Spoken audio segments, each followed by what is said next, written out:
चीजों के बीच में सदा प्रतिस्पर्धा रहती है। हमारी लाइफ में प्रिंसिपल्स बड़े हैं कि हमारी लाइफ में रिलेशनशिप बड़े हैं। And there are many times जब हम रिलेशनशिप के चक्कर में अपने प्रिंसिपल्स को सैक्रिफाइस करते हैं, और कई बार प्रिंसिपल्स वैल्यूज को आगे रखने की वजह से बहुत सारे रिलेशनशिप्स हम खराब कर लेते हैं। ये दो के बीच में सदा स्ट्रगल बनी हुई है और सदा बनी रहेगी। सिद्धांत बड़ा कि संबंध बड़ा। कोई कोई व्यक्ति ऐसा है जिसके जीवन में संबंध ही बड़े हैं। जैसे कर्ण को ऐसी परिस्थिति में मित्रता मिल गई दुर्योधन के साथ, जिसने उसको एम्पावर किया। हालांकि मेरी कोई कर्ण से विशेष सद्भावना नहीं है। अगर आप महाभारत पढ़ेंगे तो आपकी भी नहीं होगी। आपने नहीं पढ़ी इसलिए आप अपनी सुनी सुनी बातों पर जो धारणा रखना चाहें वो आपको मुबारक, हमको उससे कोई मतलब नहीं।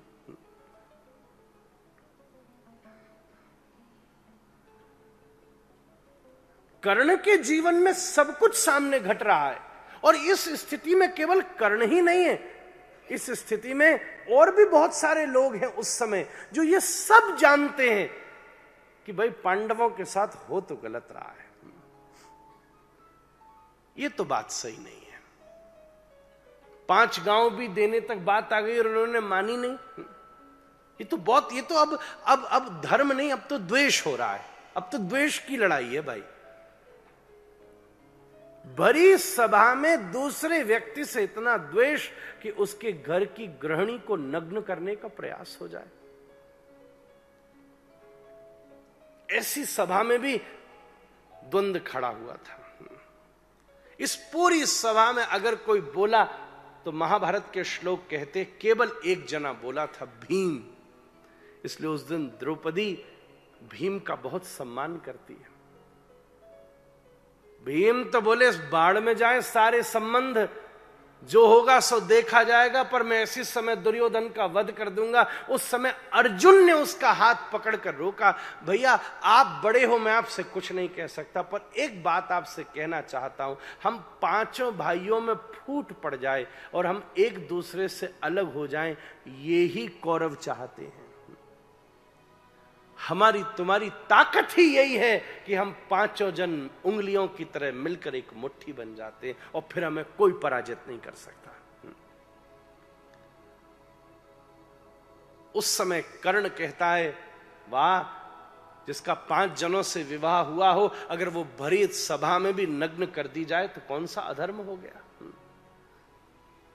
एक व्यक्ति जो सब कुछ जानते हुए भी उस समय सिद्धांत को छोड़कर अपने ऊपर किए गए उपकार को महत्व देता है और कहता है ये मेरा मित्र है, मेरे लिए संबंध प्रधान है।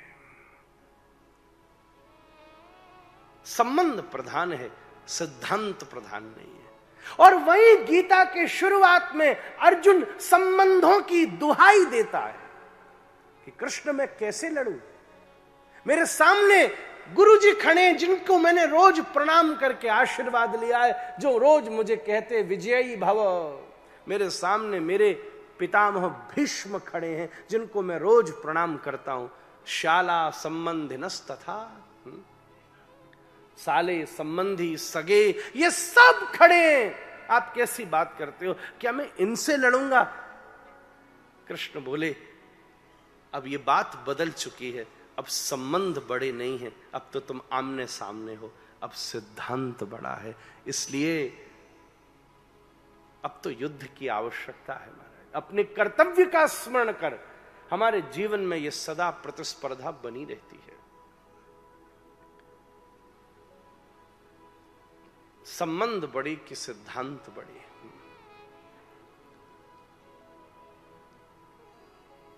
दोनों सदा बड़े नहीं हो सकते, पर इतना विवेक प्रत्येक व्यक्ति में होना चाहिए। आप कथा में बैठे हो ना, तो कोई संबंध बड़ा नहीं है, केवल सिद्धांत बड़ा है। आप अपने बड़ों के साथ में बैठे हो तो सिद्धांत ही ये कहता है कि हमारे जीवन में अगर पहला भगवान कोई है तो हमारे माता पिता हैं, तब संबंध बड़ा है। इसी का नाम विवेक है, जो हमें यह निर्णय देता है कि कब हम संबंध की प्रधानता रखें और कब हम सिद्धांत की प्रधानता रखें। इतना विवेक जिसके बीच में आ गया वो जीवन में कभी विफल नहीं हो सकता।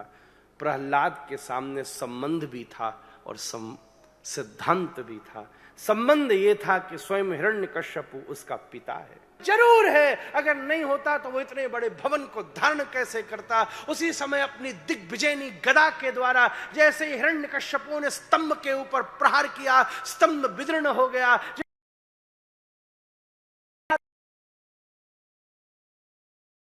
से अग्नि ज्वालाएं निकल रही हैं, बड़े बड़े नाखून हैं, चरणों में नूपुर बंधे हैं, ऐसे नृसिंहदेव प्रकट होते हैं। थोड़ी देर खेलकर देहली पर बैठ के अपने नाखूनों के उसके अंग को विदीर्ण करके उसके शरीर को एक और फेंकते हैं और सारी पृथ्वी जय जयकार कर पड़ती है।